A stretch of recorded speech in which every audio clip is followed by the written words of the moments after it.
There are many myths around arguably the greatest structure ever built by humans, the Great Wall of China. Some say it's so grand that it's visible from space. Others claim that you can see it from as far as the moon. Other theories suggest that the builders of the wall were left inside. Well, sorry to disappoint you, but all these impressive stories are just myths. But even with those stories busted, the Great Wall of China is an impressive and truly breathtaking structure. So let me tell you its true story. Today, China is one of the most populated countries in the world, counting as many as 1.4 billion residents. It's also one of the oldest nations in the world. It has 3,500 years of continuous written history, but the civilization existed long before that. There is a theory that while the European continent, for example, was most likely reached by humans from Africa, China wasn't populated by settlers that came from somewhere else.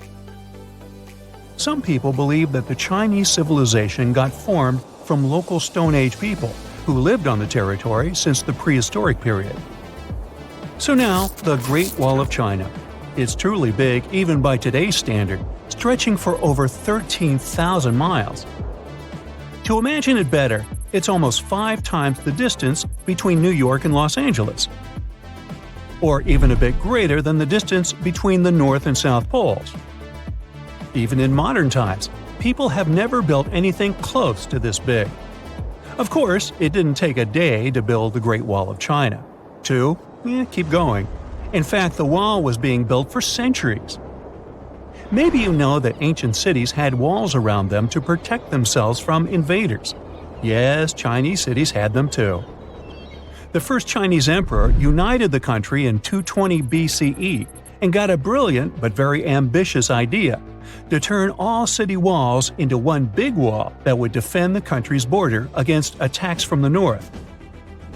A trusted general directed the construction, enrolling a big group of workers, soldiers, commoners, and convicts.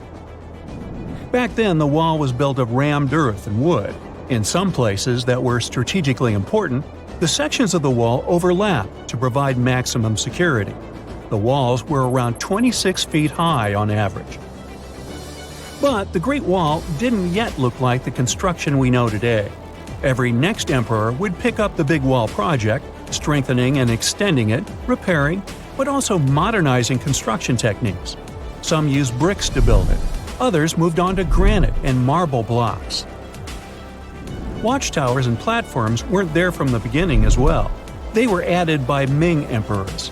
The watchtowers made it possible to communicate with other parts of the wall through smoke and fire messages. So, the wall is quite inconsistent in terms of material, but it only adds more charm to the construction and shows how much effort and time it took.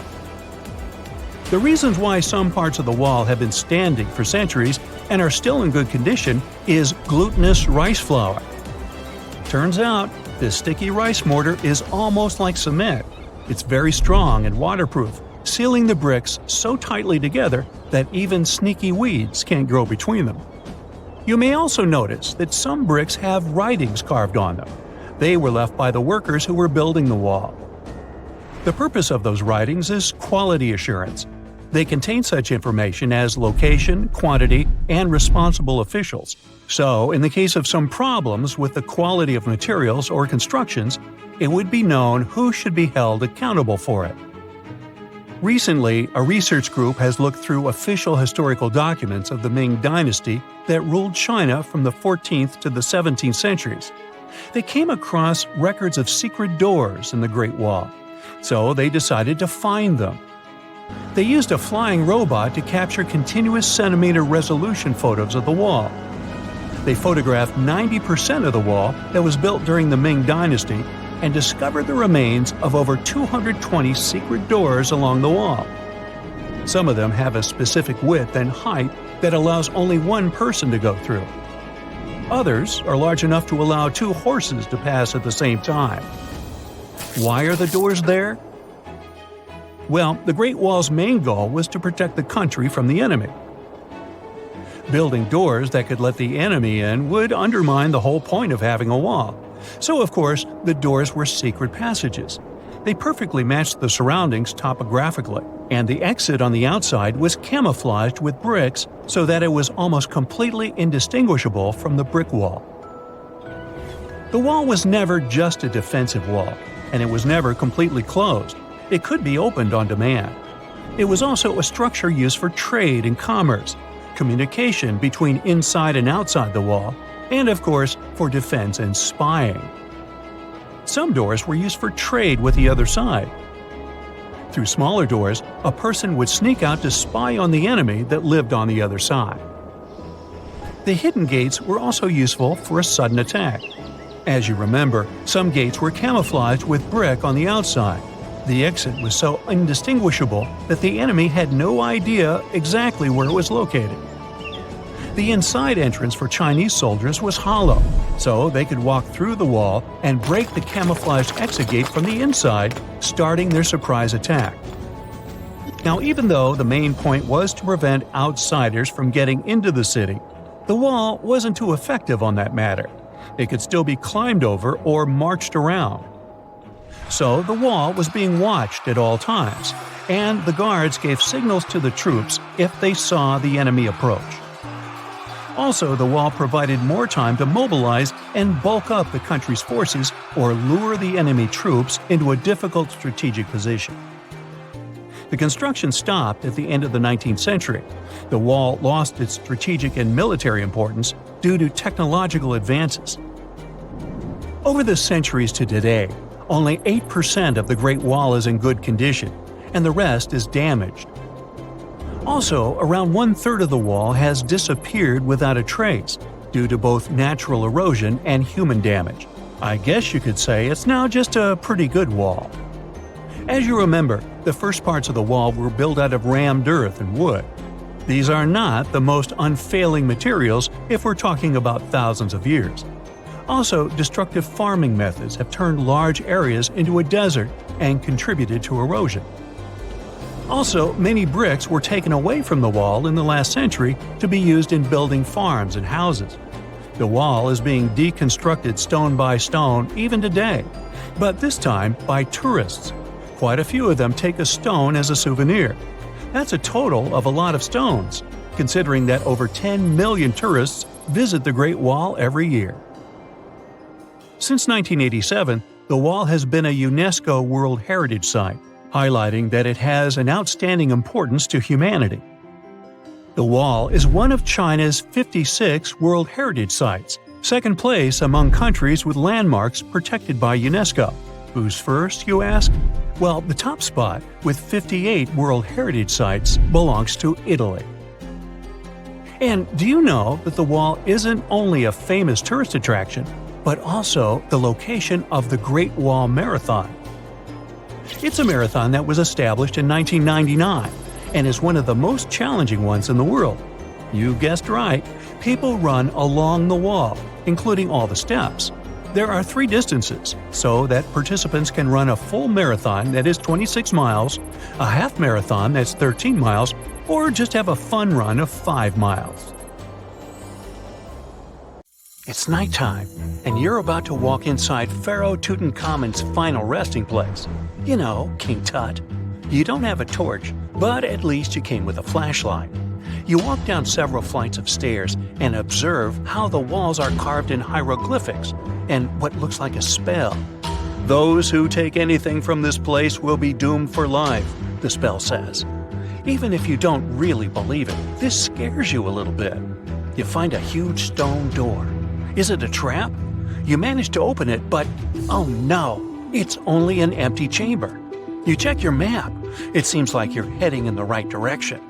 After what feels like hours, you realize you must be trapped inside a labyrinth.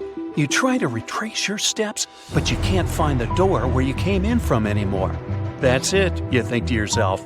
You've fallen for the Pharaoh's trap. What's worse, you didn't bring a lunch. Okay, so we've all seen Hollywood movies where the main character is exploring ancient ruins and faces some seriously dangerous traps, right?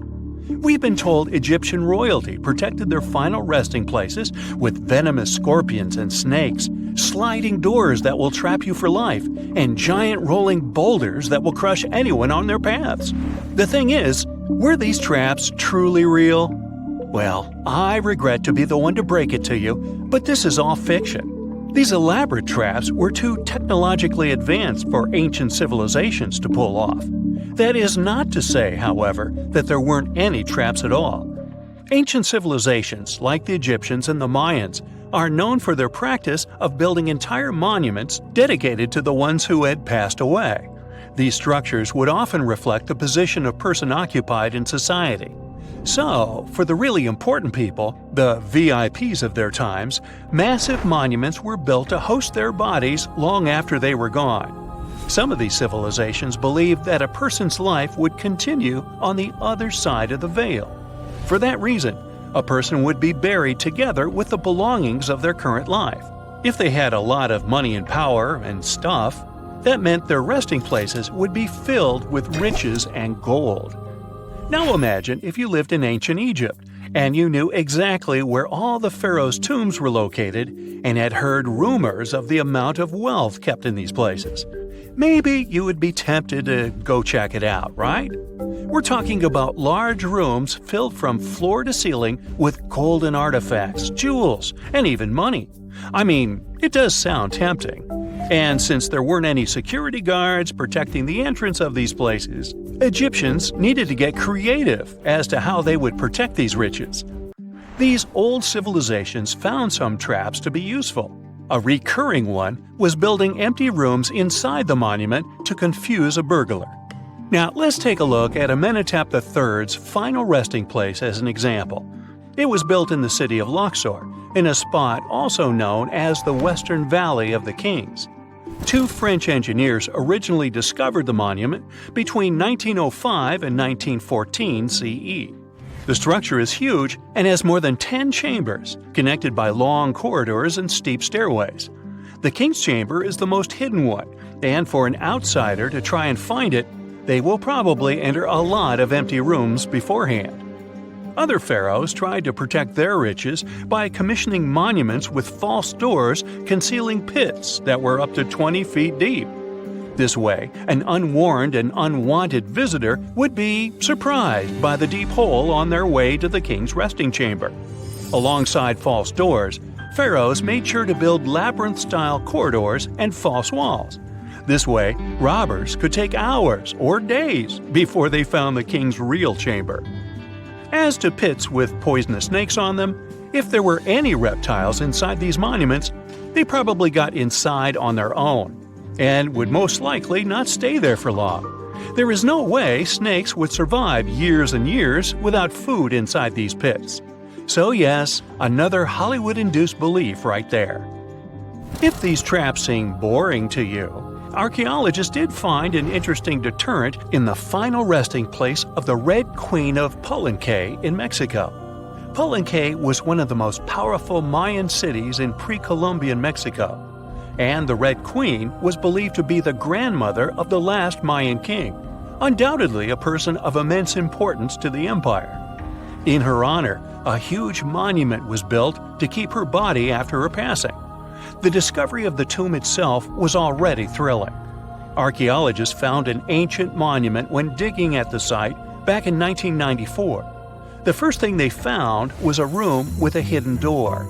Once they opened the door, they discovered a long corridor. Finally, at the end of this corridor was the Queen's chamber. The team of archaeologists was beyond excited to unearth this chamber with the mummy of the Queen herself still inside it. They found her to be accompanied by her pearls, jade shells, and expensive rocks. But as the team explored the remains, they saw something rather strange. The room was filled with a red-colored powder. Researchers knew that the color red was important to the Mayan people, and that much of their clothing and buildings were decorated with this color. But they didn't understand why the queen was buried with this unknown red substance. After they took a sample back with them for further analysis, they discovered that the red powder was cinnabar, a very dangerous mineral. This powder, when inhaled, can cause, shall we say, severe health damage to a person. The team concluded that this could only be a trap for anyone trying to steal her riches. Okay, so dangerous powders might have worked as the most intense traps we've seen until now. But perhaps the cheapest way to keep out unwanted visitors was to advertise spells written out all over the monument. We'd probably laugh at these today, but back in the day, they were more or less effective. Spells usually said that the person who took anything from that place would meet a tragic fate. Some spells said that robbers would lose their houses in big fires or terrible floods. Other spells said burglars would have incurable and undiagnosed health issues, but they weren't really enough to stop people from taking any gold. There are some stories surrounding how these spells might have been real. One of them is from the famous British Egyptologist Howard Carter, the one responsible for unearthing Pharaoh Tutankhamun's resting place in the 1920s. After months of unsuccessful digging, Carter discovered the tomb's existence by chance. He found the entrance to a stairway right beneath the soil where he had been searching all those months. With the help of a team, he cleared the piles of sand blocking the stairs and discovered a doorway. The door had several royal symbols carved into it, and Carter knew this could only mean a very important person had been buried there. And he was right. With a chisel, he made a hole in the top left-hand corner of the doorway and lit his vision with the help of a candle. He couldn't believe what he was seeing, the reflection of several golden and jeweled items crowding the chamber before him. Lost for 3,000 years, Carter had just discovered the final resting place of King Tut. But the story didn't finish here. This discovery was accompanied by a series of unfortunate events that led people to believe it had something to do with the pharaoh's spell.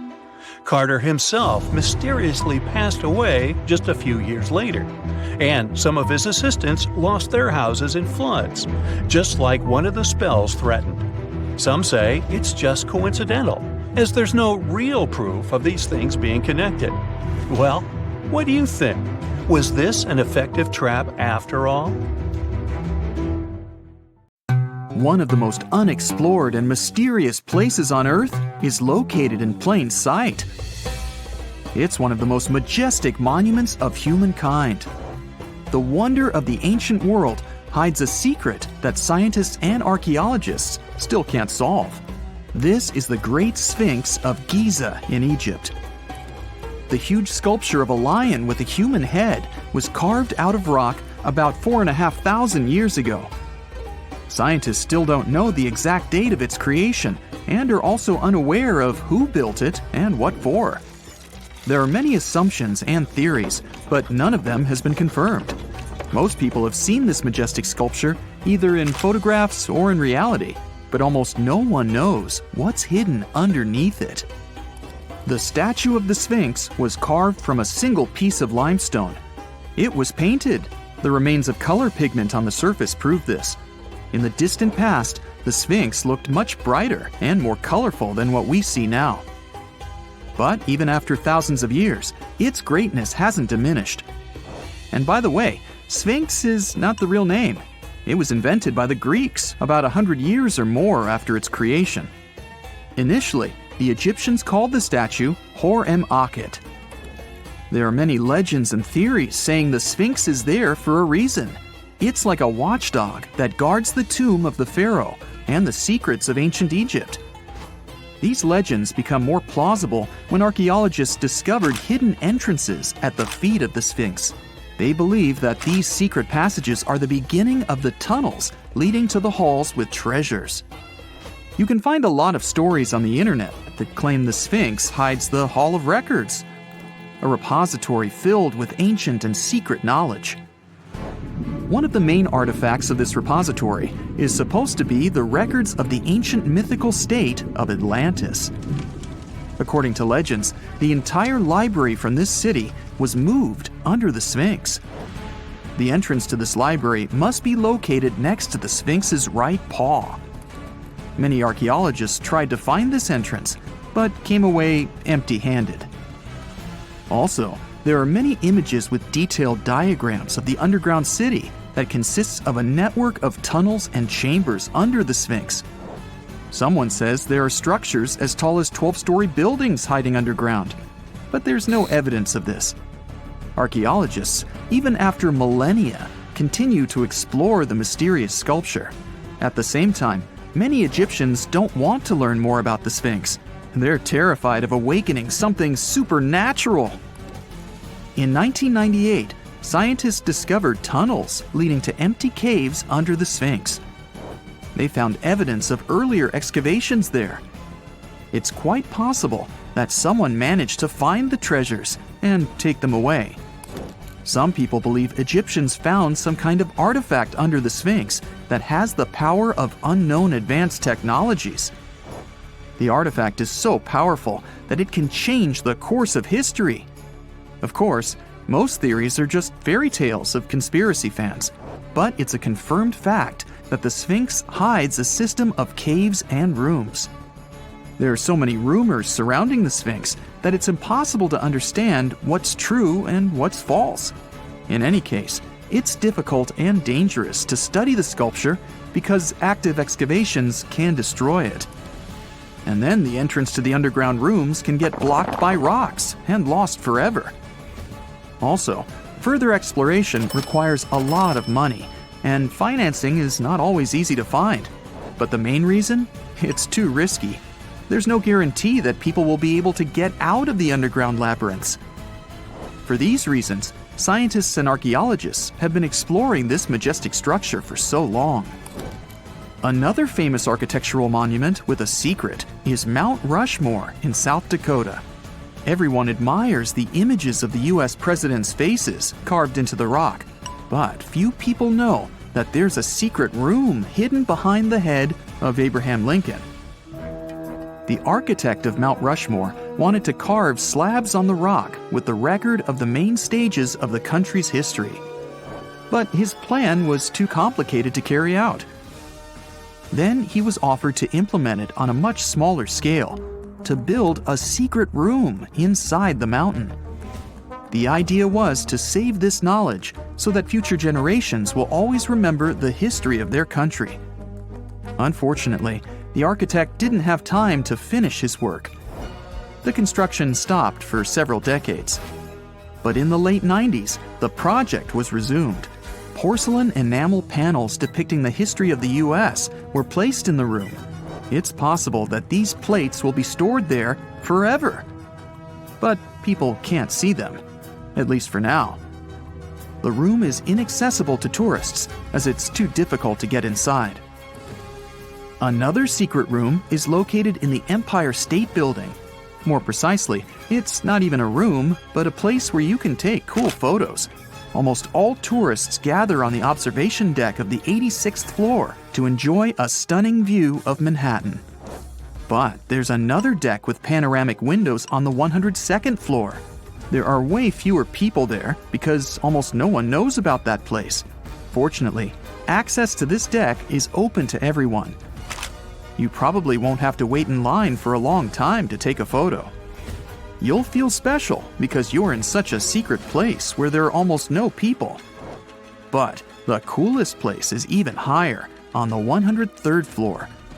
This is a spacious observation deck where celebrities get their photographs taken. It's not a public place, but if you know the right people, you can get there. There are almost no security measures on the site. Only a low ledge between you and an abyss. That's why crowds of people are forbidden from coming here. It's not so easy to get there, and you're unlikely to succeed without a guide. First, you need to choose the right elevator that will take you there. Then you'll go through several engineering rooms filled with pipes, electrical panels, and other technical stuff. The final part of your way is a set of stairs inside a tiny corridor. And here you are, at the top of New York. Now we're in Paris. See the Eiffel Tower? Inside it, there are restaurants and observation decks. But if you try hard, you can find a secret apartment. Now it's a museum, but it was built so that people could live in it.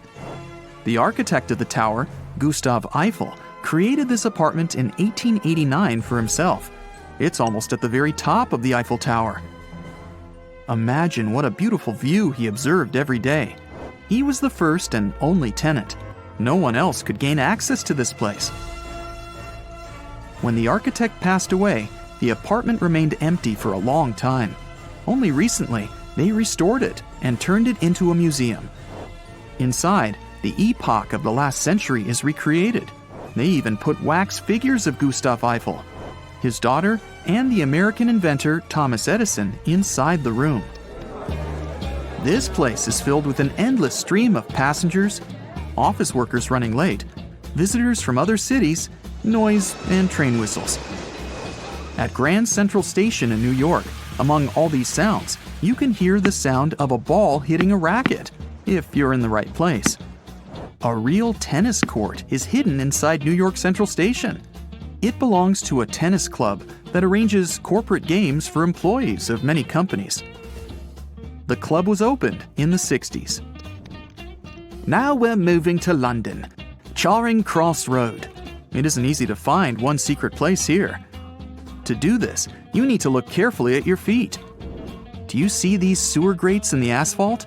Inside them, you can notice two signs with the name Little Compton Street. Yeah, there's another street right below you. It disappeared from all maps at the end of the 19th century. Charing Cross Road was built over it. The identification signs that you see are part of old engineering tunnels. There's another interesting place in London. It's located in the southeast corner of Trafalgar Square. At first glance, it looks like a thick lamppost, but there are too many tourists walking around. You come closer and realize that one person can easily fit inside the post. The lamppost belongs not to an electrician, but to a police officer. Yeah, this is the smallest police station in the world. It was built in the 1930s and used as a watch post.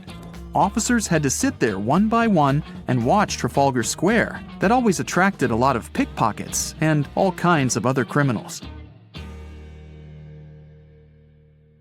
At some point in its long and very interesting history, our dear planet Earth was sort of snoozing, just doing its planetary thing, spinning around the sun. And then, bam, life starts getting fancy. Plants and animals start strutting their stuff, showing off their complexity. Fast forward a bit, about 65 million years ago to be exact, and a cosmic disaster strikes, or at least that's what we presume. An asteroid probably smashed into Earth, wiping out the dinosaurs and other big animals. We can't pinpoint specifics about the asteroid, but we do know that it was extremely large and it crashed into our precious planet, creating a dusty mess that settled everywhere. You can still find remnants of that dust layer in sedimentary rocks today. If you dig beneath it, you'll uncover a whole bunch of fossils. These prehistoric creatures were living it up before the asteroid crashed the party. Think of it as the planet going on a cleaning spree, leaving a bunch of empty spaces waiting to be filled. And guess who took the opportunity? Mammals. These furry little critters were the ones to rise to fame. But why is it that this disaster became such a great opportunity for mammals? It's pretty simple, actually. With no big bullies around, they grew, multiplied, and had a population expanse.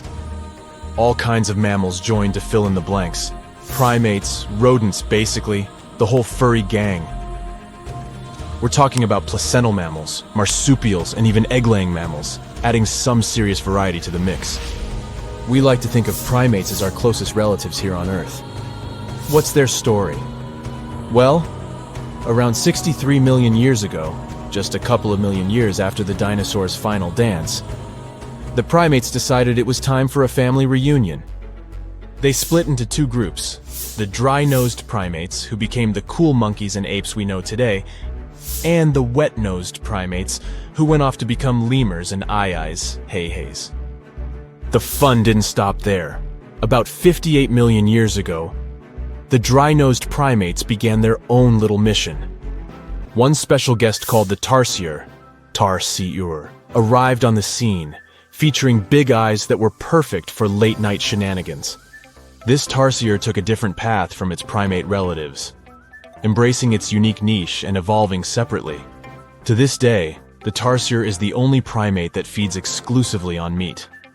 These little guys have a taste for insects, small birds, rodents, and even lizards. But that's not all that makes them unique. Their eyes are twice the size of their brains. Also, their heads can do a full 180-degree spin, just like an owl. Because of their features, the tarsiers are the true kings and queens of the night. With their superpower of ultrasonic tracking, they can spot their prey instantly. Plus, their legs and feet are like springs ready to launch them into action. They've got this special ankle bone called the tarsus, which gives them those epic leaping skills.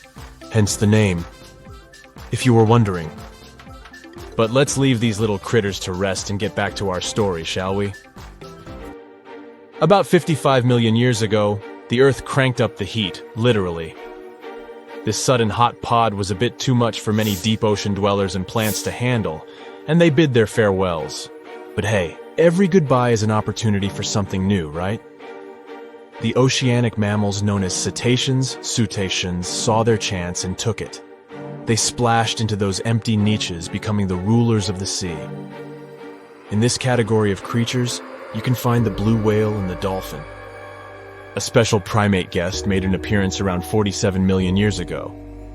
Scientists now affectionately call the fossil of such a creature Ida.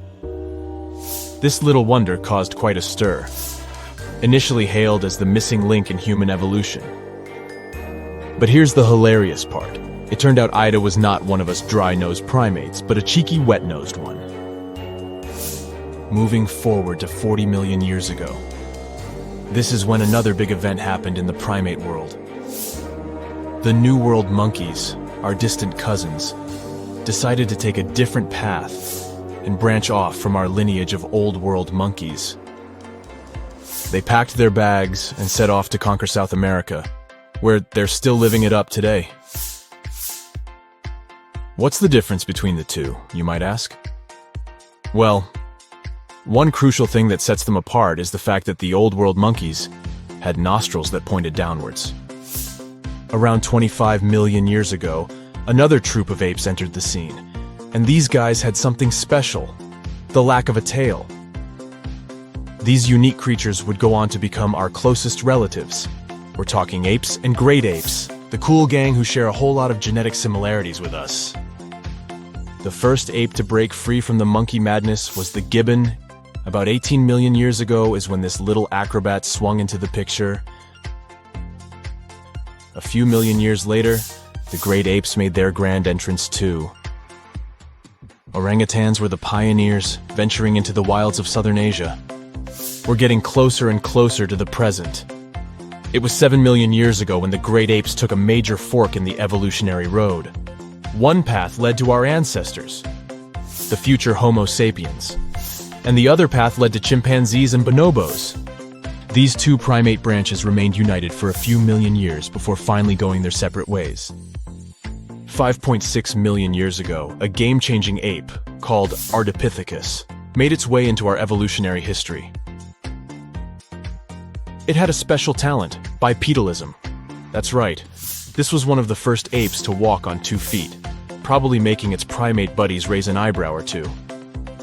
The real showstoppers, however, arrived around 4 million years ago, the Australopithecus crew. These were the earliest members of the Hominina hominina subtribe, our tribe.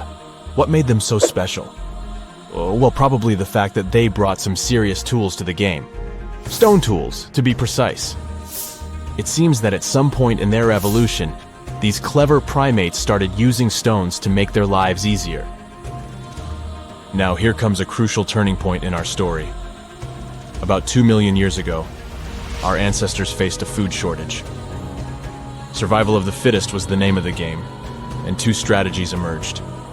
Group 1 went for stronger jaws, allowing them to chomp on tough foods like nuts. Group 2 had a different idea. They opted for weaker jaws, but bigger brains. They wanted access to a wider range of food options. Obviously, the bigger-brained group took the prize. And here's where our gang comes into play. Around 2.5 million years ago, a type of primate also known as handyman made its mark on history. These clever beings had larger brains and knew how to put those neurons to good use. About 1.9 million years ago, a new star emerged, Homo erectus. These creatures not only walked upright, but also had brains that were almost twice the size of the handyman's. They took the world by surprise, becoming the first of our direct ancestors to venture out of the African continent. They even knew how to tame fire. Approximately 700,000 years ago, the world witnessed a culinary revolution. The earliest evidence of cooking appeared. And around 500,000 years ago, our ancestors decided it was time to become a bit more fashionable, donning the first evidence of clothing. Our very own species came to be just 300,000 years ago. Told you we were late to the party. But the world was never the same after the appearance of Homo sapiens, the anatomically modern humans. Alongside our other relatives, we emerged, ready to conquer the world with our innovative minds and complex societies. The exact path of our evolution remains a bit of a mystery. But what we do know for sure is that Neanderthals joined the party around at some point too. As Homo sapiens flourished, so did our capacity for language. Modern speech is believed to have emerged almost hand in hand with our species. We started expressing ourselves, sharing stories, and shaping the world with our words. So, there you have it. It took 13.8 billion years of cosmic history for humans to make their entrance. Think about it. 99.998% of the time since the Big Bang, we weren't even around. Our species, Homo sapiens, is the toddler of the Earth's family, existing for just the tiniest fraction of the universe's timeline. Yet, in this blink of an eye, we've managed to unravel the entire story that led to our existence. The story won't end with us. It's an ongoing saga, still being written with every passing moment. Whenever you hear about ancient ruins, you almost never picture them being suspended somewhere, or just randomly hanging on the branch of a tree, right?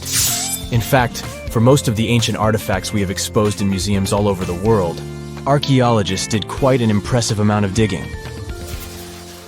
You see, buildings have this funny way of fading away over time if not properly taken care of. Sometimes we need to reuse some building materials, so an older construction may be sacrificed in the process. Other times houses are abandoned, and once they are exposed to the elements on the surface, like rain or sunlight, they don't really stand a chance. Some just simply crumble away due to good old erosion. So the only way a piece of architecture can survive the test of time is if it's somehow gotten buried deep down. Now, how did they end up buried in the first place? Well, it's quite the comedy of errors. Ancient cities had a habit of gradually raising their ground level like a kid adding toppings to their ice cream sundae. You see, these settlements were always busy collecting food and building materials to keep up with their ever-growing population. But hey, who has time to deal with waste and rubbish? It wasn't exactly high on their to-do list back in the day. So when it came to building new houses, ancient civilizations found it much easier to save their sweat and tears by piling up the rubble and constructing right on top. But that's not all. Rivers would also occasionally flood and deposit a layer of sediment on the city floors, further encapsulating those ancient constructions. And in those dry regions like the desert, where the wind likes to show off its sand and dust dance moves, you can bet it was a constant struggle to keep the establishments clean. One hilarious example is the Sphinx, which had its head buried in sand until a group of archaeologists unearthed it in 1817. Some ancient towns eventually got covered up because they were completely abandoned. With less human activity to control their expansion, plant seeds couldn't resist the opportunity and sprouted all over the place. They gobbled up carbon dioxide from the air and grew, adding more and more bulk to the ground. Those cheeky roots even decided to stabilize the soil made from decaying plant matter, creating layers upon layers of earthy goodness. It's like the ultimate DIY project Mother Nature embarked on, with plants as her loyal helpers. The act of digging into the secrets of ancient civilizations is not just about unearthing a lost world. It's also an epic quest to reveal the hidden treasures beneath layers of history. But how do archaeologists know where to dig in the first place? If everything is covered in layers upon layers of sediments, debris, and plant roots, they must have some sort of system they rely on before embarking on a new project, right? For starters, they're not always the ones suggesting an archaeological dig in a certain location. Let me explain. Let's say you're a contractor and you want to build a new fancy apartment complex in your city. Some local legislations have certain requirements before your project can start, though. For instance, before anyone starts building on a piece of land, they might need to bring in specialists to check the soil. These clever folks can be archaeologists, geologists, or paleontologists, and they need to keep an eye on things during development. If any artifacts or ecofacts, fancy word for organic remnants, are discovered, these experts swoop in to excavate and study them. But what about sites that have nothing to do with bulldozers and yellow hats? Archaeologists have more than one trick up their sleeves when it comes to locating ancient hotspots. They dive deep into historic records with a healthy dose of detective work. By sniffing out old documents and maps, they can piece together the puzzle of human activity in a specific area. If a site has been visited before, it's even better. Finding records of past excavations or historical accounts can give archaeologists lots of information on where to continue their treasure hunt. Before archaeologists start swinging their shovels, they engage in a bit of a visual scan mission. Armed with a grid system, they'll stroll around the site, keeping their eyes peeled for any artifacts that might be hiding just beneath the Earth's upper layer. From groundstone tools to historic glass and even ancient garbage dumps, yes, they're also valuable. These keen-eyed explorers can spot signs of human activity faster than most people. If they stumble upon midden soil, fancy term for a garbage dump, they know for sure that humans once called this place home. Archaeologists don't just rely on their trusty shovels, though. They have an arsenal of gadgets to aid in their search for hidden wonders. Geophysical tools are like their secret weapons. Take the resistivity meter, for example. This clever contraption measures the electrical component of the soil and any buried features or artifacts. A buried wall, for instance, will create a different resistivity reading than the surrounding soil. Magnetometers and ground-penetrating radar work in similar ways, showcasing potential hints of ancient treasures in the soil. And who could forget our trusty old friend, the GPS? It helps archaeologists map out precise locations, like a high-tech treasure map, leading them straight to their pot of gold. Care to virtually visit some of the most important archaeological sites in the world? Well, follow me. In the United Kingdom, for instance, you'll find this interesting place called Stonehenge. It's one of many henges scattered around, but this one really takes the cake.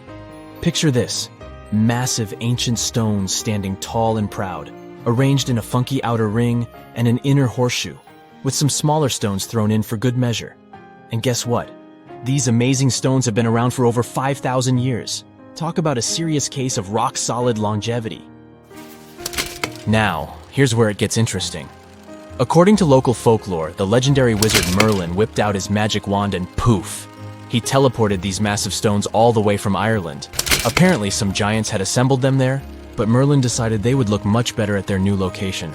Others think it's just the ruined remains of an old Roman spiritual edifice. These amazing structures were built by our Bronze Age ancestors. With their simple tools and limited tech, they managed to create this monumental masterpiece. Impressive, right? Unfortunately, there's still so much we don't know about this area. Stonehenge's initial purpose remains a mystery to this day. Sure, there are lots of theories, but scientists have yet to agree on the subject. However, we do know that it's perfectly aligned to catch the sunrise during the summer and winter solstices. The ancient city of Pompeii is an equally amazing archaeological site. Picture this. Mount Vesuvius, a notorious troublemaker, decided to throw a volcanic tantrum and completely covered this ancient Roman city. It turned it into a time capsule, located outside present-day Naples in Italy. Fast forward to the year 1748, when a bunch of adventurous explorers stumbled upon Pompeii. Lo and behold, they discovered a treasure trove of well-preserved goodies: streets, houses, food. Probably a bit stale by then. Blingy jewelry, fancy sculptures, colorful frescoes, everyday household items, and even animal and human remains. It was like an epic archaeological party. From the looks of it, Pompeii had it all. Fancy houses and villas, a massive 20,000-seat arena, cute little artisan shops, hangouts like taverns. And let's not forget the saucy spots like those luxurious bathhouses for some intense pampering. There's also the sanctuary of Apollo, where people used to gather for their daily dose of worship. And of course, the bustling heart of the city, the Forum of Pompeii, where all the cool people used to hang out. And guess what? Pompeii is so cool that it made it to UNESCO's World Heritage List back in 1997. That's like the ultimate Hall of Fame for historical awesomeness. It also includes many other famous buildings and sites, like the Taj Mahal in India and the Acropolis of Athens in Greece. It's 1898, and you're taking part in excavations in Saqqara. This place, not far away from Cairo, is full of ancient tombs and pyramids. You're in your Indiana Jones mood and hope to find something really phenomenal to become famous. Gold, manuscripts, treasure maps, mummies of famous pharaohs. Wait, a wooden bird? You're really disappointed as it looks like a regular toy. An old one, but still.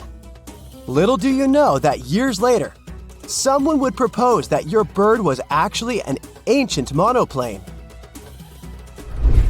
So the artifact, nicknamed the Saqqara Bird, is made of a sycamore tree. The birdie has a wingspan of just 7 inches and weighs around 40 grams. A perfect original souvenir from Egypt, I would say.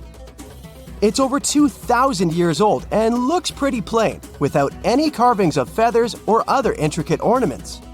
It has a beak and eyes though, which makes our find look like a hawk, the emblem of the deity Horus. Its tail is rather unusual as it's squared, looks weirdly upright, and it seems like the sunken part of it was the place for a now missing piece. Humans love solving a good mystery, so there have been several attempts to explain the use of the birdie. First, quite simply, is that it was a ceremonial object. The second idea is that it was a toy for a child from some well-off family. It could have been some sort of boomerang, which was a popular concept in ancient Egypt. Then there was a theory that the bird had been used as a weather vane. But this one has been debunked as the figure doesn't have any holes or markings, except for the one made at the museum in Cairo to fix the exhibit on a stick. So there was no way to hang it in the past. Almost a century after the bird was found, Egyptologist Dr. Khalil Masiha proposed a new theory that it could have been a model of a monoplane. He believed the bird was missing a horizontal tailplane. Otherwise, it had its wings set at a right angle, similar to that of modern planes. It could have worked to generate the aerodynamic lift necessary for flights. Dr. Masiha also claimed that it was common at that time to place miniature models of technological inventions in tombs. So, did the ancient Egyptians really invent the plane in 200 BCE? That would make the Wright brothers, who are considered the inventors of aviation, really upset. They made one of their first flights only in 1903. There's just one way to know for sure, and that is to test the model. But you know, the ancient museum in Cairo would unlikely let one of their cherished exhibits fly around like a toy. That's why glider designer Martin Gregory built a similar model, this time of balsa wood, and concluded that even with the missing tailplane, the plane wasn't much of a flyer. Case solved? Not really. This didn't sound convincing enough to the History Channel, so they invited an aerodynamics expert to build another replica of the bird. He tested it in weather conditions similar to those in Egypt and was impressed with the little plane's abilities. So, if they did invent the prototype of a plane back in the times of pharaohs, it would be a good example of an oupart. That's an out-of-place artifact, an object that's way ahead of its time in terms of technology or history. And the Saqqara Bird isn't the only example of such a revolutionary concept. In 1901, a group of divers retrieved the Antikythera mechanism from an underwater shipwreck near the Greek island of Antikythera. It's been dubbed the world's first analog computer, and it's currently dated around 100 BCE. The bronze mechanism could tell the position of the sun, moon, planets, and stars, as well as the lunar phase, the dates of upcoming solar eclipses, and even the speed at which the moon moves through the sky. No one's sure who used it and how or where it was made. But it's obvious that it's extremely precise and way too advanced for its time. The first flushing toilets in the world were invented in the middle of the 20th century. Just kidding. The ancient Minoans on the Mediterranean island of Crete and the Indus Valley civilization both came up with this brilliant invention at the same time, around 4,000 years ago. The plumbing and sanitation were so well done that no one managed to design anything better until 2,000 years later. One ancient Minoan lavatory was discovered at the Palace of Knossos. It looks like it had a wooden seat set over a tunnel that directed water from a rooftop reservoir to an underground sewer. Other varieties got water from jugs. Only the super rich people could afford all this glory. So if you wanted to shop for real estate back then, the flushing toilet would be a telltale sign you were in the rich neighborhood. Automated doors became a cool, seemingly new invention back in 1931. But the technology behind them is actually much older. Think the 1st century CE old. Mathematician and engineer Heron of Alexandria came up with a hydraulic system to open and close temple doors. To bring it into action, you need to light a fire to produce heat. There was a brass pot under the fire, half filled with water. The inventor connected the brass pot to containers that acted as weights. When the fire was burning, the water moved into the containers. They went down and pulled the ropes. It was nothing like a supermarket door that opens in front of you before you even have time to think. Heron's door took hours to open, and there was no way to stop the process. That's why they only opened the doors once a day before people entered the temple, to add some mysticism at the temple during ceremonies. Spooky. Looks like the first ever battery was invented in Baghdad around 2,000 years ago. A German archaeologist found this oval-shaped clay jar in 1938. Scientists are still not sure what purpose it served and who exactly invented it. There is a theory that it was used for electroplating objects with precious metals. When they filled it with a weak acid like vinegar, the battery produced around 1 volt of electricity. Another theory says it was a vessel for sacred scrolls. Would you like to buy contact lenses designed by Leonardo da Vinci himself? In 1508, he invented a glass lens with a funnel on one side. You were supposed to wear it with water inside to improve your vision. Sounds a bit uncomfortable, doesn't it? So, around a century later, French scientist René Descartes decided to improve the idea and make the cornea contact the future lenses. Contacts because they contact your eyes, get it? The glass tube with liquid did help improve vision, but blinking was sadly impossible. 2.5 centuries later, new technologies in the glass industry let scientists design contacts that would fit in the eye and even let the wearer blink. Thanks, guys! Still, those lenses were made of heavy blown glass and didn't let the eye breathe. About 50 years later, contacts became plastic, lightweight, unbreakable, and scratch-resistant, but still covering the entire eye. And then, in 1948, an English optical technician accidentally sanded down a plastic lens and figured out they'd still be in place even if they covered only the cornea. Imagine you're living in 19th century London and need to send a message to New York. It would have taken about 10 days to get there by ship. So when delivery time went from days to hours in 1858, it was a true sensation. The first message was sent by Queen Victoria herself. It was all made possible thanks to the transatlantic telegraph cable, running under the ocean. Sadly, the new cool invention only lasted a few weeks. It took years to bring it back to life. You know, scientists make discoveries that change the world, but even they can face mysteries. Here are 10 things that have baffled scientists. Imagine that you constantly hear a low-frequency hum, and no one can trace its source.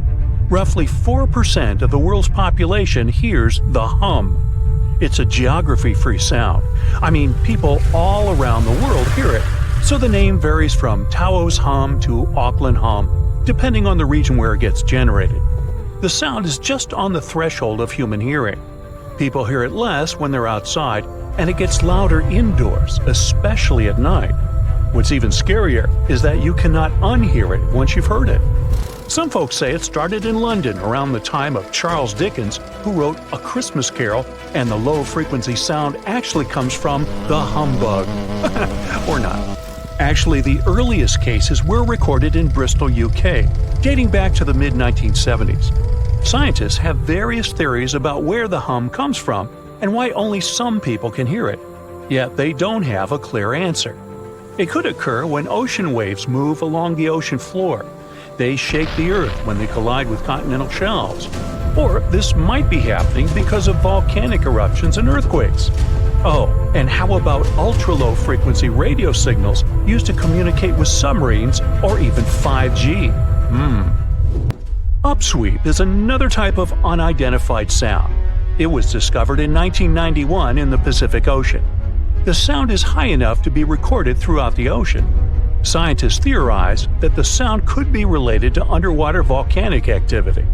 Interestingly, the volume of the sound has been diminishing compared to its volume when it was first discovered, yet it still can be detected. Plus, it's seasonal. It reaches its highest volume in spring and fall. Is it related to seasonal changes? No one really knows for sure. The next mysterious thing is a cone-shaped monument found in the Sea of Galilee in Israel. This monument was discovered accidentally by sonar scanning in 2003, but the findings were published only in 2013. The monument weighs 60,000 tons. It was once submerged by rising waters. Archaeologists say the monument is enigmatic because they can't figure out where it's from. They don't know what it's connected to or its function, so this big and unusual thing remains a mystery. Now let's move to Göbekli Tepe, Turkey. This place offers you one of the most archaeologically significant sites in the world. Why is it important? Well, it has massive carved stones about 11,000 years old. To put it in perspective, they're 6,000 years older than Stonehenge. Ancient people placed these stones before they began farming or crafting metal tools or pottery. So the existence of this place goes against the chronology of civilization we're familiar with, where people farmed first and built second. Apparently, it wasn't like that. In any case, a good question is, what was the purpose of this site?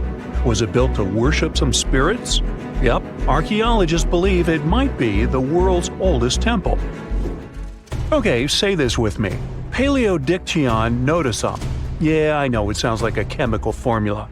This is a living fossil found deep down on the ocean floor. A creature makes these hexagonal burrows, that for sure. Yet scientists can't identify the artist.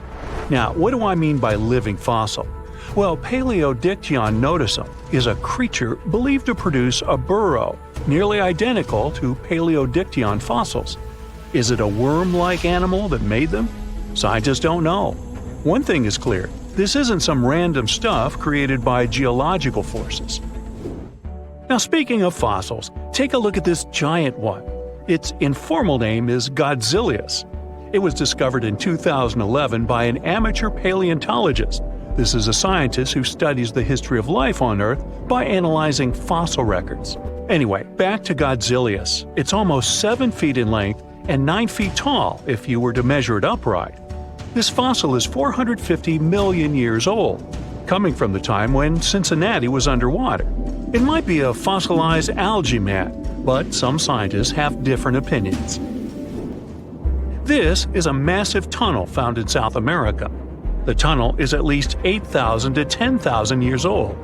At first, researchers discovered a couple of colossal burrows. They were enormous and neatly constructed. Geologists were amazed, saying they had never seen such structures before. There's no known geologic process to explain their formation. I mean, researchers have known about the burrows since the 1930s, but back then they believed that these tunnels were just some sort of archaeological construction, until they discovered huge claw marks on the walls and ceiling. They reason that some extinct species could be the ones to have left these marks. Many geologists strongly believe they've found the burrows of giant ground sloths and armadillos. The structure is the largest known burrow from the Paleolithic age in the Amazon. Yet experts have many questions. How come such a deliberate-looking structure could form naturally? A researcher then discovered another strange cave. This one was hundreds of miles away from the massive tunnel. Fast forward, there are now more than 1,500 burrows from the Paleolithic age found in Brazil. What's even more interesting is that some of these caves are connected to tunnels that sometimes lead to chambers. I'll continue with a natural phenomenon. What if I told you that every year, especially in October, fireballs appear on the Mekong River in Thailand? According to legends, Naga fireballs are a call for Buddha to return to Earth, and river serpents are the ones making these calls. Well, that's a myth, but what does science say about it? Is it related to a flammable gas? There are no clear answers yet. These fireballs appear to rise from the water. They can go as high as almost 990 feet. They're like fireworks, disappearing rapidly. They typically glow with a reddish or orange color. I'll mention some legends too, because why not? They're thrilling. And it would be a shame not to include the one about the lost city of Atlantis. As you may know, the legend says that Atlantis submerged into the ocean around 11,000 years ago. Since then, not just scientists, but also treasure hunters and philosophers have been searching for the lost world. Could Bimini Road be a trace? In 1968, a diver found strange stones off the coast of North Bimini Island in the Bahamas. The stones look human-made. It's like they were evenly spaced out and laid in an orderly row. It baffled scientists, but not for long. Carbon dating analysis of the blocks revealed that geological forces created the road naturally. There weren't any tool marks or signs indicating that the blocks had been stacked or something. The research is continuing, but yeah, scientists generally believe that the rocks were created by erosion. Well, I guess the time of Atlantis hasn't come yet. Okay, picture this. You're wandering on the beach, and you see dozens of octopuses walking past. In 2017, a group of people from Wales witnessed exactly this. Why did these creatures come out of the ocean? No one knows the answer. The group reported that they had seen 20 to 30 octopi crawling on the sand. The people looked for some signs of injury, but found nothing. They said that they had carried the animals back to the ocean. Interestingly, these creatures kept crawling onto the shore when people were asleep. Experts say that it's hard to be sure of the reason that pushed the animals to the beach without conducting a physical examination. They're still speculating about the reason behind this unusual and rare occurrence. Could it be overcrowding? Furthermore, the octopi were well armed. A separate study points out that the more fishers hunt large animals that feed on octopuses, the more the octopus population grows. Maybe that's why these creatures have to go farther to find food or shelter. But without proper research, these are only theories. There's a lot we don't know about space, too. So here's a bonus fact about the yellowish source of life in the solar system. Scientists have discovered a new type of wave inside the sun. These waves move in the opposite direction to the sun's rotation. Plus, they move super fast, so fast that it's beyond our understanding. Researchers have different theories about the function of the waves. If they figure out their role, this could give them additional insight into the processes happening inside the sun. And yes, the octopi were well armed. A comfortable abode with a gorgeous view of the Mediterranean Sea will serve as a perfect rain shelter. Well, this is what a real estate advertisement might have looked like for Neanderthals 100,000 years ago. Welcome to the weird and wonderful caves you could live in, or not. Of course, back then, neither real estate and advertising had been invented yet. Never mind the fact that Neanderthals couldn't build houses and often lived in caves. Yet, one of those caves looks an awful lot like a residential building. It's situated inside a high limestone cape called the Rock of Gibraltar. If the Neanderthals had had an economy, the caves inside this rock would have cost a bundle. Navigators discovered it in 1907. They just spotted a big hole inside the fortified rock. For many years, scientists have studied this place and found some traces of Neanderthals. They discovered ancient tools in the cave and bones of old animals. But the coolest thing was, they found 4 caves inside the rock. It was like a residential complex. Neanderthals lived alongside neighbors and helped each other hunt and fish. They created feather decorations and painted abstract drawings on the walls. Imagine our ancient predecessors hanging out in these caves 100,000 years ago. And now, scientists hang out there and study the primeval past of Neanderthals in detail.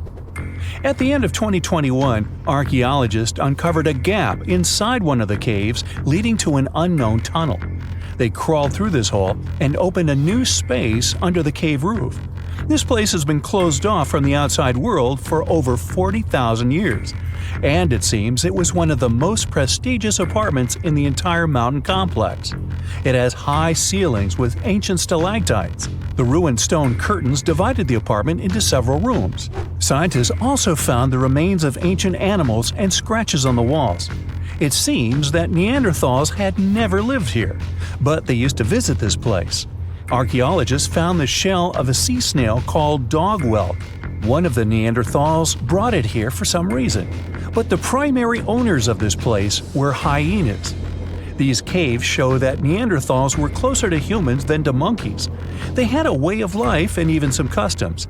There's still a lot of work ahead, and scientists hope to find new rooms inside this rock. Meanwhile, in 2003, archaeologists discovered another early dwelling on the Isle of Flores in Indonesia. Among the green jungle, they found a cave with ancient tools. At first, everyone thought the human ancestors lived here, but then scientists discovered an unusual skeleton of an adult. A thorough analysis showed the skeleton belonged to a 30-year-old woman, 3.5 feet tall, just above the waist of an average adult. The woman's weight was equal to the weight of an adult shepherd.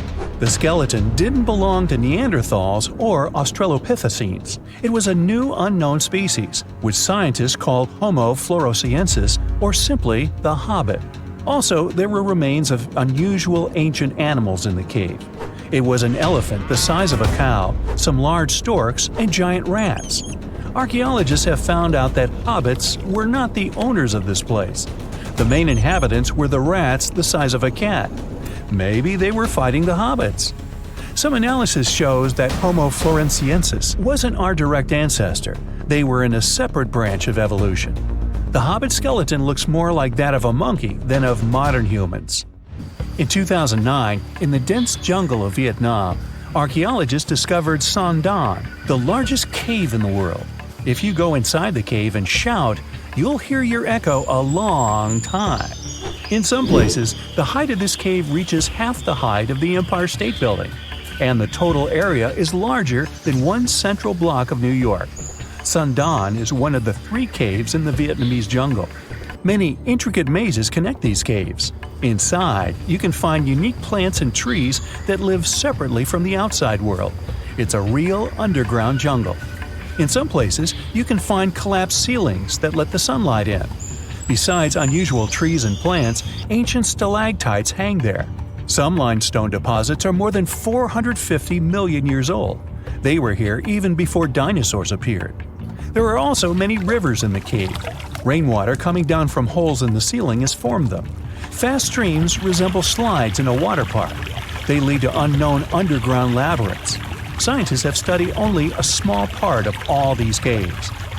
The next unusual cave is in New Zealand. Hundreds of thousands of fireflies live inside. Each of them glows with a blue light. Together, they light up the cave. It may seem to you that you're on another planet, but you can't stay there for a long time. Special air measuring devices are everywhere. Scientists monitor the level of carbon dioxide necessary for the normal existence of fireflies. These insects are sensitive to the environment. If there are many people in the cave, or they stay there too long, the park staff will ask them to leave the place. It's like you're literally stealing oxygen from the fireflies. We've seen some pretty amazing caves so far, but how about a scary one? We're going to the desert of Yemen's Al-Mara province. What we're looking for is not a cave, it's just a black hole in the ground, right in the middle of the desert. It's big, the size of a basketball court. It's not its size that could scare you, but what's inside. Scientists are still not sure what it is. From the depths of this black abyss, a disgusting smell of rotten eggs constantly comes out, and sometimes you can hear some strange, frightening sounds. The blackness of the giant hole in Yemen absorbs all the sun's rays, so you won't see what's there even with a powerful flashlight. People flew over this place by helicopter. They filmed using drones and the most powerful lenses, but they didn't catch anything except darkness. It looks like a big ink spot in the middle of golden sand. The locals are afraid to approach this place. They believe the cave leads to another dimension where evil creatures live. At the moment, the giant hole in Yemen is one of the most poorly studied and mysterious phenomenon of nature. How did it appear? How old is it? Where does it lead? Scientists are trying to find the answers to these questions. There are theories that the hole appeared because of construction work. Geologists drilled the soil nearby in search of minerals. It could have caused fluctuations in the Earth's crust and collapsed the surface. But no one can prove this theory, yet. And now, imagine a place where sunlight has not penetrated for more than 5 million years. There's little oxygen, and it's cold and damp. Still, life is born in this place, not only microbes and bacteria, but also something bigger. The living conditions in this cave are very different from the usual ones, so in a sense, this cave is like another planet. It's the Movil Cave in the southeast of Romania, near the Black Sea. The entrance is a small hole in the ground. Inside, a tunnel leads deep below the surface. The levels of hydrogen sulfide and carbon dioxide are above normal inside the cave. The air here is half as much oxygen as on the surface. People can't be here without an oxygen mask, but other creatures living here can. The cave is home to 48 species of living organisms. 33 of them are unknown. Here you can meet some unusual insects, white snails and white spiders, millipedes with huge whiskers, transparent shrimp, and unique species of leeches. They all live here thanks to the little bacteria autotrophs. They absorb carbon dioxide and release food particles. Bacteria feed on it. Other larger organisms feed on these bacteria, and some bigger organisms eat those little ones. In the end, everyone gets food. In this cave, evolution has created a biological system separate from the rest of the world. On October 30th, 1759, the inhabitants of the Middle East were jolted awake by an earthquake. Cracks appeared in the walls of their homes, roofs began to crumble. People ran out of their homes and gathered in open areas, but because of strong shocks, they kept losing their footing and falling. A month later, there was another earthquake, but it turned out to be even stronger. Trees broke, houses collapsed, deep cracks appeared in the ground. The disaster lasted for 2 minutes. Oases, roads, and cities were destroyed. Incredibly, Baalbek's ancient buildings withstood earthquakes. Some historians state that this majestic and mysterious place was built during the Roman Empire, but many researchers disagree. Whatever the truth is, the city is one of the main archaeological phenomena of humankind. The most amazing building of Baalbek is the Temple of Jupiter. The inhabitants of the Roman Empire believed that Jupiter held power over lightning and thunder. The building looked like a platform with 54 columns. A massive roof rested on these columns. Today, you can only see 6 70-foot-high columns. Each of them consists of 3 sections and resembles a pencil. The cores of these pencils were made of lead. This made the columns exceptionally strong. Each of these pieces of stone weighed an incredible 80 tons. That's the weight of 35 Ford Explorer SUVs. Look, this is the largest block in the Great Pyramid of Giza. But compared to the blocks from Baalbek, it doesn't even look that impressive. The foundation under the Temple of Jupiter was preserved. That's how specialists figured out it consisted of about 25 monolithic stones, weighing 450 tons each. It means that the blocks from Baalbek weigh almost 4 times more than the blocks from Egypt. There are 3 more enormous limestone blocks in the foundation. They weigh 800 tons each. This is more than twice the weight of a Boeing 747 plane. Ancient builders must have had a hard time carving such giants from a piece of stone. And after that, they also had to pull them to the construction site and lift them to a significant height. Repeating these logistics would probably turn out to be a nightmare for present-day builders. To do this amount of work, they would need modern equipment. But Baalbek's constructors didn't have trucks, cranes with circular saws, or electricity. How did the builders of the past manage to do this? Scientists have a theory that includes ropes, winches, and lever systems. Naturally, the engineers of the past made all the gadgets from wood. Around 3,000 feet away from the ruins of the temple complex, there's a quarry. Archaeologists suppose that's where the stones for the construction were cut. They found a block of limestone there. It seemed to be too large even for this incredible place. The monolith got called the Stone of the South. It was 65 feet long and 13 feet wide. The ancient builders didn't have time to completely separate it from its mother rock. A group of scientists from Austria estimated that this piece of limestone weighed more than 1,000 tons. That's like 3 Boeing aircraft or 160 African elephants. There was another surprise awaiting the archaeologists near the Stone of the South. It was the second monolith that weighed more than 1,200 tons. But the ancient builders didn't stop at that. They continued to work. In 2014, in the same quarry, German archaeologists unearthed a block that weighed 1,650 tons. No one has figured out yet why people of the past needed a piece of stone that weighed as much as 125 school buses. It's also unclear how they were going to move this giant and why they didn't finish the job. In any case, this third monolith is the largest processed piece of stone in human history. There are more questions than answers. Some researchers believe that people of the past had high-tech equipment. Others don't think so, but are eager to understand how the builders managed to move those stones. There's a huge number of ancient buildings and artifacts on the planet. Lots of them make researchers scratch their heads. Near the Pyramid of Djoser in Egypt, archaeologists have found a network of tunnels.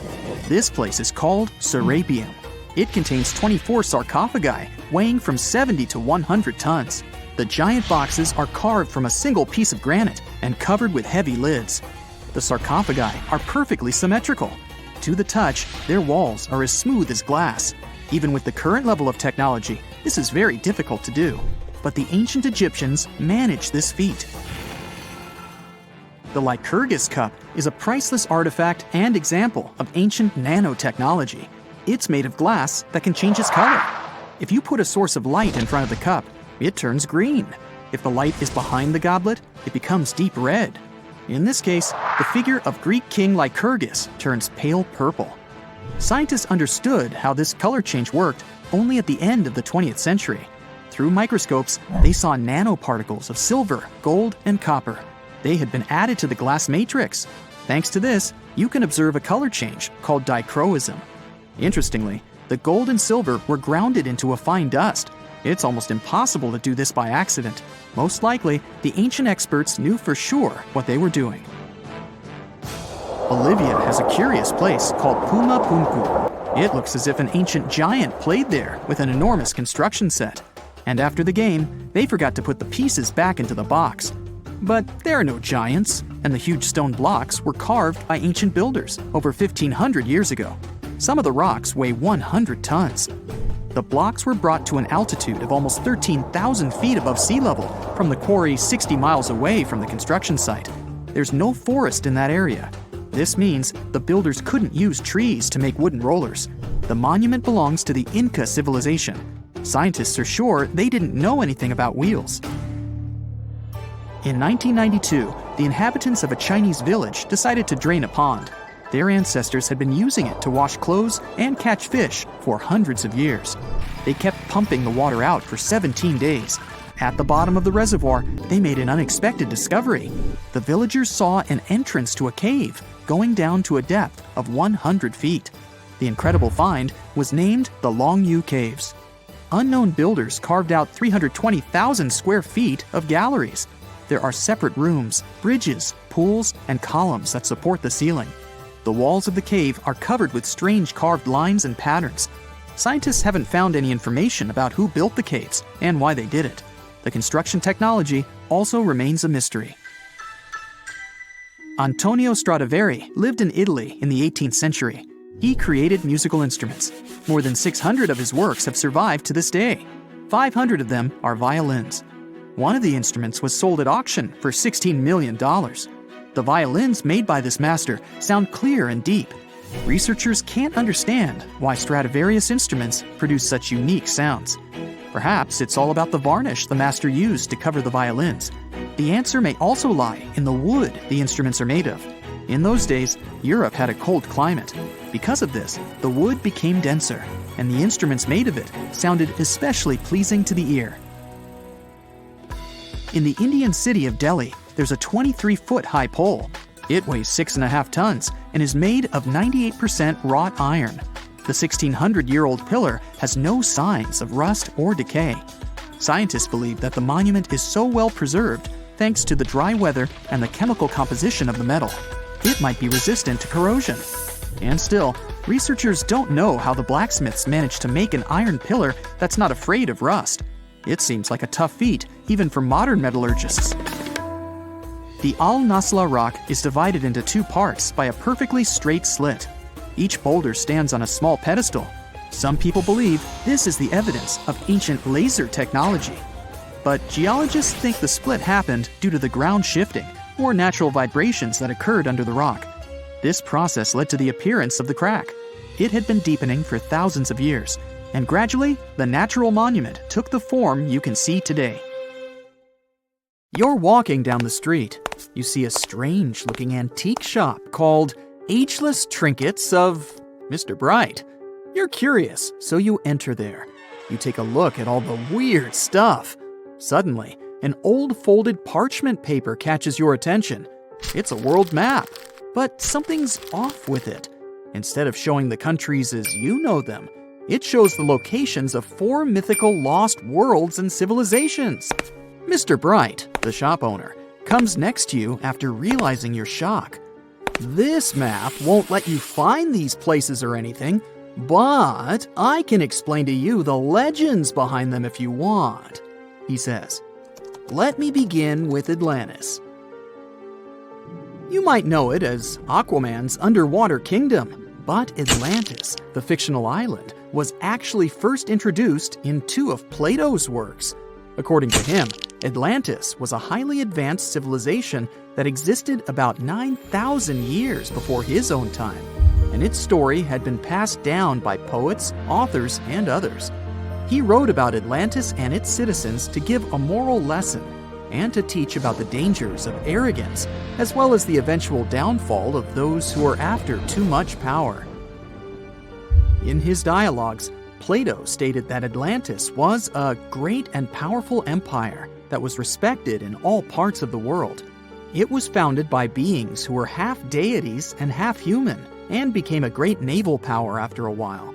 Being an island filled with gold, silver, and other precious metals certainly helped their case. But besides that, it was also known for its breathtaking architecture and state-of-the-art technology, as well as its countless rare and exotic wild animals.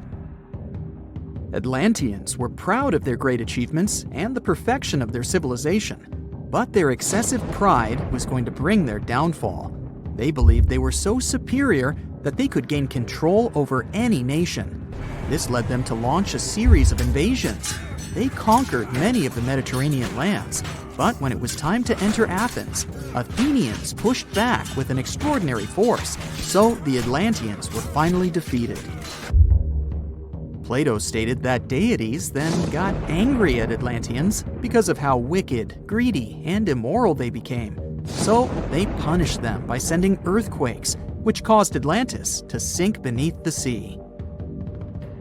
Although the earliest written records of Atlantis were Plato's works, some people still believed his story to be based on truth and tried to identify the island of Atlantis with actual countries. Some people suggested it may have been located in the Mediterranean Sea, near the coast of Spain or Italy. Others thought it may have been located in the Caribbean, off the coast of Central or South America, but there was no solid evidence to support any of these claims. One theory, in particular, seemed more plausible than the others, though. Located in the Aegean Sea, the island of Santorini was the home of a highly advanced Minoan society. However, due to a huge volcanic eruption, it was destroyed about 3,600 years ago, causing the Minoan civilization to suddenly disappear. These similarities between the fictional Atlanteans and the historical Minoans made Santorini a good candidate for the speculations. Yet again, there were still major flaws with it, such as how the time when Plato said Atlantis was destroyed doesn't coincide with the time of Santorini's eruption. So Atlantis still continues to be regarded as nothing more than a popular legend in the scientific world. Now, let's move toward the northeast direction on the map, Mr. Bright says. According to Celtic Breton mythology, there once was a magnificent city called Ys, also known as Caris, that towered over Douarnenez Bay in France's Brittany region. It was the most wealthy city in the entire Atlantic. It was especially famous for its beautiful gardens and buildings, and its citizens were all living comfortably and happily there. Dahut, who was King Gradlon's daughter in Breton legends and literature, had a deep love for the sea. She begged her father to build a city at the edge of the sea, and that is how the city of Ys was established. Little did she know that she would be the one responsible for the destruction of her father's beloved gift. You see, since the city was surrounded by the sea, it needed to be protected by a dike equipped with floodgates, and these gates could only be opened at low tide. And the only one who had the keys to these gates was the king himself. One day, a handsome red knight arrived at the city, but couldn't pass the gates. Dahut was so taken by him that she wanted to let him in. She knew that her father was the keeper of the only key to the city, so she sneaked into his room and stole it from him. Then she gave it to the Red Knight so that he could enter the city and they could be together. However, the Red Knight turned out to be the Prince of Darkness, and he intentionally left the gate open to the raging sea. The waves soon swallowed all of Ys. King Gradlon was able to escape on his magical horse, but Dahut couldn't. She turned into an evil mermaid who lured sailors into the sea. Today, if you go to Quimper, a city in Brittany, northwest France, you can find the statue of King Gradlon riding on his horse. Although the city of Ys is a legend, Brittany coast locals believe that on the days when the waters are calm, you can still hear the tolls of the city bells deep under the sea, if you listen carefully. Mr. Bright then points at the Indian Ocean on the map and says, "Now, have you heard about Lemuria?" Back in the mid-1800s, a few scientists suggested that there was once a continent that existed in the Indian Ocean, somewhere close to the south of modern-day Sri Lanka. The first one to popularize this theory was the British lawyer and zoologist Philip Lutley Sclater. In his paper, The Mammals of Madagascar, he stated that he found lemur fossils in India, and not in Africa.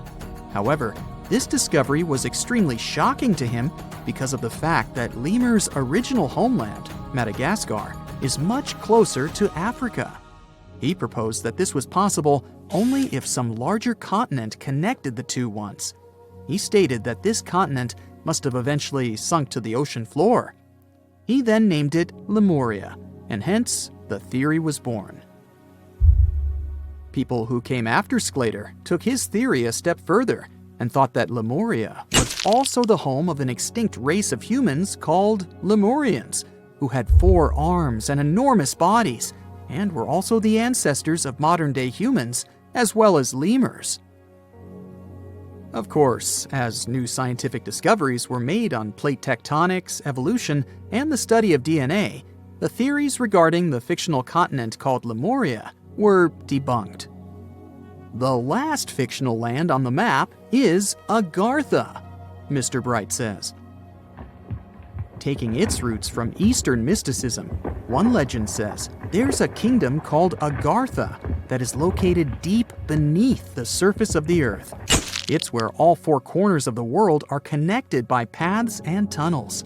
It is said that there's a secret entrance into Agartha hidden in the Gobi Desert, and it's built by Agarthans themselves using advanced technology that can't be detected by us, the surface folks.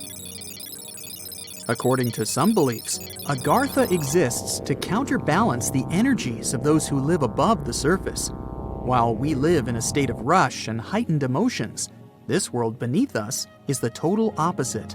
Some even say that those who escaped Atlantis fled here to continue their lives inside the Earth's core. And yet, others think it's actually a land that's crawling with all kinds of monsters. But there's no need to be scared, since modern science proved Earth's core is not actually hollow and is a solid hot iron ball. So you can cancel your journey plans to the center of the Earth if you've made any. Thanks, Mr. Bright. This just in, the world's oldest pyramid was built during the last ice age. And I'm not even talking about Egypt. I'm saying our ancestors might have spewed a 27,000-year-old pyramid in West Java. Gunung Padang is not exactly shouting pyramid. It's more of a mound with huge scattered stones tossed all over it. But local people seem to revere it, and they have for centuries. It wasn't until recently that the Indonesian authorities decided to excavate a bit deeper to see what all the fuss was about. They ended up finding the remains of a human settlement. It was rather unexpected, since the mound is pretty high up. This excavation could only prove there were humans in the area as far back as 45 BCE, which sounds reasonable. It was up to an Indonesian geologist named Donny Hillman to prove that Gunung Padang is the world's first pyramid. He used all sorts of new technology to support his claim. Our guy used carbon dating, which digs deep into the earth and takes whole chunks of soil. He found layers and layers of constructions, like he was digging up Rome and finding ancient buildings buried in the ground. His research proved that there had been caverns and even rooms down there, which could only mean one thing: humans. As for the rocks located up in the mound, they were most likely strategically placed by the people who lived there back in the day. They needed a place to meditate, so they arranged things in a harmonious way. Their smooth surfaces wouldn't be the result of years of erosion, but the works of great sculptures, the Michelangelos of their day, let's say. If this is all for real, then human civilizations began way before we think they did. Our ancestors, the Paleolithic humans, didn't have what it took to be considered a civilization, especially not the tools and knowledge to build pyramids. They needed a lot of masonry skills, which weren't all that available during the last ice age. His peers don't share this view, though. They could believe Hillman's theory if he had found evidence such as charcoal and bone fragments, but he didn't. Flint Dibble, another archaeologist, says that without concrete evidence of human activity, there's no proof of an actual pyramid. In this case, all the data proves is that the soil in the mound dates back to 27,000 years ago. He thinks the rocks on top of the mound just slipped down the hill, like rocks normally do. Only a complex society would have managed to build a stepped pyramid like they claim it was. But according to Bill Farley, an American archaeologist, there's just no reason to believe there were any settlements in Indonesia during the last ice age. Now, just so you know, the oldest known ancient society with this kind of knowledge is probably 11,000 years old and used to occupy the region of modern-day Turkey. Take a look, Turkey's Göbekli Tepe. It's also not a pyramid, but it's the oldest monolithic construction made by humans. Back in the Neolithic period, a lot of people settled there, and there are proofs for it. For example, the walls there are covered in ancient drawings of clothing and wild animals. Until recently, the title of the world's oldest pyramid went to a three-sided construction known as the Djoser Pyramid in Egypt. Djoser is located just a few miles south of the Giza complex in a town called Saqqara. It made its way to popular culture more than once. In the 18th century, it became a common feature in European paintings. Young men from the cultural elite did a grand tour around the world, and Saqqara was at the top of their list. It was also featured in the video game Assassin's Creed, with a digital representation way more accurate than many historical drawings of the thing. That was kind of a big deal in ancient Egypt, to build pyramids for kings to spend their afterlives. And if you thought the Khufu pyramid was the oldest one in the world, well, Djoser was built 70 years ahead of that time. The development of new technology has allowed archaeologists to make groundbreaking discoveries, and a new, or should I say ancient pyramid in South America might win the title in dispute. It turns out that pyramids were also pretty fashionable in the Americas in the old days.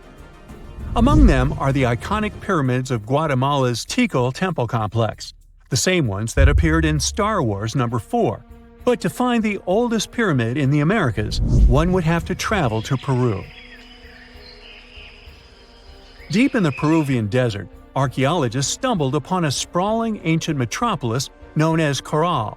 At first, researchers believed that the settlement was pretty recent, since the site was way too complex for ancient technology to handle it. As we said, Caral is a desert town, like Las Vegas, but without all the hoopla. This means no easy access to water. And for cities like these to thrive, they need a considerable irrigation system, which leads us back to complex technologies. The Peruvians surprised us all with this new discovery. This site was huge, filled with an amphitheater, houses, and religious buildings. The whole thing probably sprawled through 370 acres. And when scientists went to test their initial hypothesis using radiocarbon dating, they found that the city probably sprung around 2027 BCE. On the site, archaeologists found 6 pyramids that could possibly predate the one in Saqqara. As far as they know, both civilizations coexisted in the same time period, in opposite parts of the world. But since researchers can't pinpoint the exact age of Caral's pyramids, it's pretty hard to guess which civilization completed their pyramid first. If only we had a crystal ball. Now, it just so happens that the shape of a pyramid is something that nature is able to produce all on its own, leaving us modern-day humans a bit confused. A classic example is the Japanese side of Yaonagani, which also goes by the name of Japan's Atlantis. The entire monument is about the size of 5 football fields and the height of a 5-story building. Explorers and scientists believe that Yaonagani dates back to 10,000 years ago. For Japan's top marine geologist, Professor Masaki Kimura, Yaonagani is the heritage of a lost civilization. Kimura has dived into exploring the ruins over 100 times over the past 10 years. To him, there are clear signs of human activity down there. Check out this triangular-shaped pool on the monument's surface. Kimura thinks it's actual proof of humans, because this triangle-shaped concave is a historical symbol of water fountains in the region. As it happens with a lot of these cases, not all scientists are convinced the same. For many, Yaonagani is probably the result of thousands of years of erosion, and the fact that the monument is composed of one massive rock leads them to believe it is not really human-made. Sure, these huge basalt columns may look like the ruins of a palace, but they're most likely the result of the intense volcanic activity in the region. And speaking of natural formations that really look like a human made it, a pyramid on Mars has been a hot topic lately. Humans have been keenly trying to prove that there is life on Mars for quite some time. But some are stretching it really far, saying that little green or gray people built a pyramid on the planet to try and build their own civilization. This picture was taken over a decade ago by the Mars Reconnaissance Orbiter, the MRO, but it started to resurface recently. It shows what looks like a 3-sided pyramid. Some people claim that the smooth side of the pyramid could only be the effect of otherworldly work. Then science comes along and explains that Mars is home to one of the deepest canyon systems in the whole solar system. The so-called pyramid is located in what is known as the Kandor-Chasma region. This Martian region has a bunch of similar formations that are nothing more than the result of erosion. Nothing supernatural going on there, apparently. So, there's a mysterious doorway in the middle of Antarctica. Some people think it's Bigfoot's vacation home, or a shuttlecraft from Star Trek, or maybe a door to Agartha, a mythical kingdom some people believe is located in the center of the Earth. Well, the scientists debunked all these poetic theories and explained that what looks like a mysterious doorway is located in an area of fast sea ice. It's offshore of the coast and is full of little islands with shallow water around them. When ice flows around hard rocks hidden underneath, it can create patterns that look odd but are totally normal. In this spot, the ice is thin, so the rocks underneath have a big effect on how the ice moves. The cold winds in Antarctica also shape the ice and snow and make it look like they're lines and shapes. So, the mysterious doorway is just a rocky ridge poking out because the ice has melted a little. The top of the doorway is the tip of the rock, and the sides are snowy trails left by strong winds blowing in the same direction. It's essentially an iceberg that got stranded and is melting in one place. One YouTuber found another out-of-place mysterious object more than 150 miles off the shore of Antarctica, a 400-foot-long ice ship. The internet went wild with theories like that the ship must have ended up there right from the Bermuda Triangle. But there was no scientific proof that it was a ship and not just a large chunk of ice. And once some other internet users revisited the place, they noticed the ice melted in the summer and the hypothetical ship was gone. Another mysterious Google Maps find in Antarctica was a pyramid. And before you make up an exciting theory about how the ancient Egyptians built a secret base here, I have to tell you it turned out to be just a mountain. It's part of the tallest mountain range in Antarctica that stretches for almost 250 miles. It's not the first pyramid on this continent, as explorers from the British Antarctic expedition found another unusually shaped mountain and nicknamed it the Pyramid. But this one didn't even have a pyramid shape. Here's one Antarctic find that definitely won't disappoint you: a giant ice shelf that reminded scientists of the Grand Canyon. A special submarine robot named RAN covered over 600 miles under the thick ice and brought back some amazing footage of icy mountains, valleys, flat plateaus, and swirly patterns made entirely of ice. One of the strangest things RAN found was giant bowl-shaped holes, or scoops, in the ice. Sadly, scientists lost track of the robot. They think that curious Wendell seals may have accidentally bumped into RAN and caused it to get stuck. To save energy, RAN probably shut itself down, and the scientists couldn't find it again. But the team is hoping to build a new robot and continue exploring this icy canyon to see how the patterns under the ice might change over the years.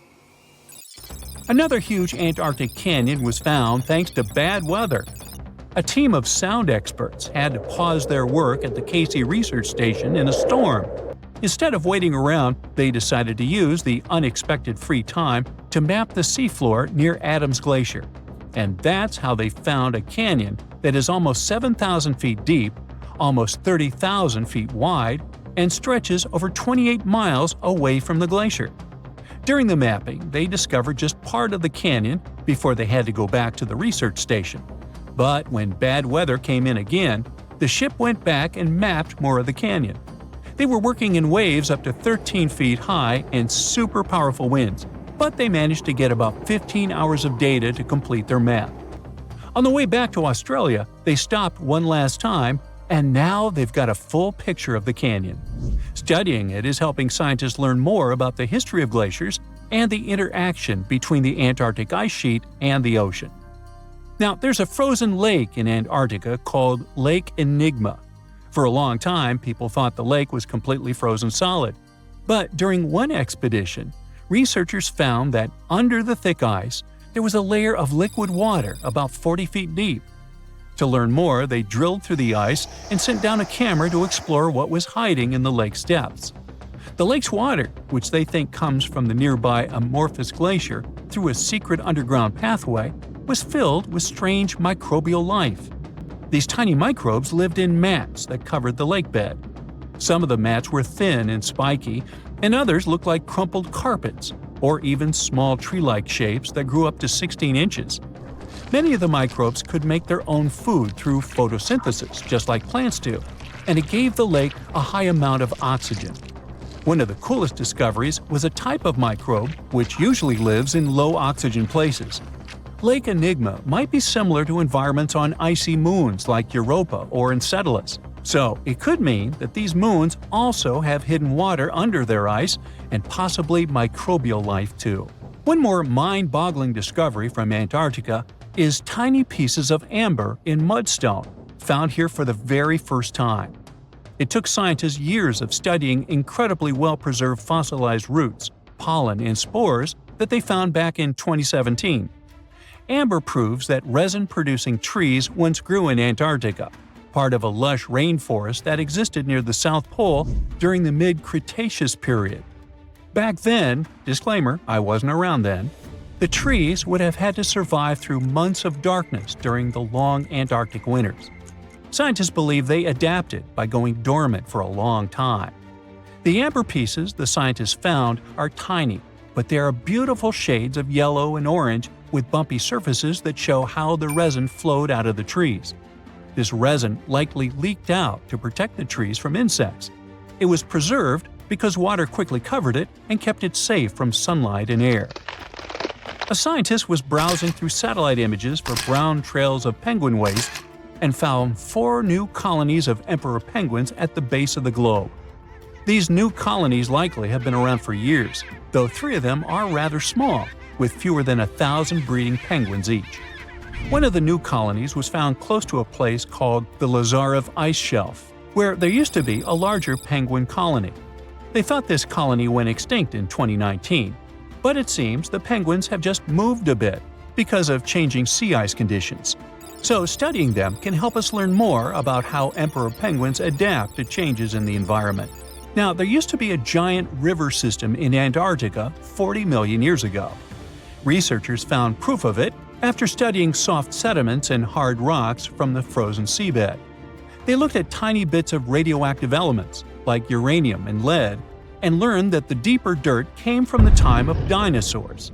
The dirt closer to the surface was younger and had an interesting pattern, like the kind you see in river deltas today, such as in the Mississippi River or Rio Grande. Scientists found tiny signs of life in the sand. The river that once flowed here started in the Trans-Antarctic Mountains and traveled 930 miles before it reached the sea. Researchers kept studying newer layers of dirt from about 20 million years ago. They hope this will help them predict what the Earth's weather patterns might be like in the future.